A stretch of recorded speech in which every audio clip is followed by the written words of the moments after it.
This video is going to cover a little bit about pressure release and how I go from starting a dog off stock to the first couple of times in the small pen. This dog has had a couple of lessons off stock where I've worked on basic obedience, and in his basic obedience I have incorporated some pressure and release items.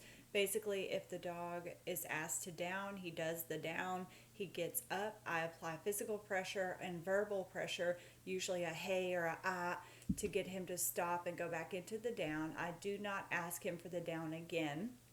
I pressure him back down so he knows pressure and release there, because once he is back down, I will release the pressure. Same thing with the lead.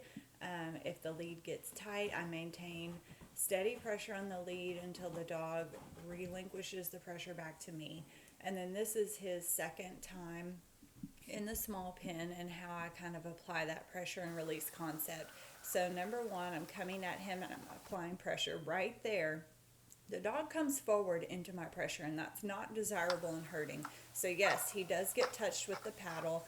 I think that is the only time in this lesson that he gets touched with the paddle, and right there I was showing you kind of his intent, his bad attitude. So I'm fixing the attitude.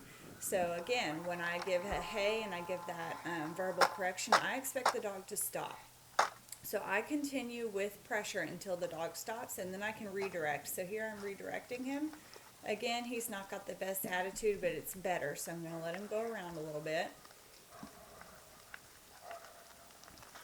Right there, he's got that bad attitude. He kind of dives in, so I'm going to hey and up the pressure. I want to see him stop. So the criteria here is if I give pressure to this dog, I need him to stop and get redirected by me.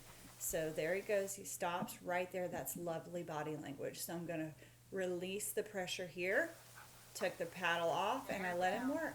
They're down. So once I tell him down, I do not cue the down again. He is going to receive pressure until he goes back down. Then I ask him to circle around again.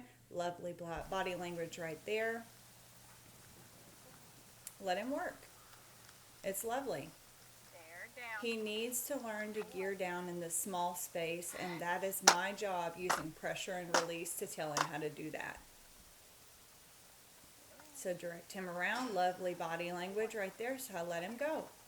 Right here he's showing me he's got a hard stare, his ears are forward, he's showing me he's about to make a bad decision, and he does. So then the pressure is on, get him stopped, and I can redirect. I'm not going to let him continue on when he's got a bad attitude. And right there again, you can see the ears are up, the tail is out, bad attitude. So correction, pressure, he downs, I can redirect. Look at how lovely he is. His head is down, his ears are back, he's focused on work, his tail is down, he can work.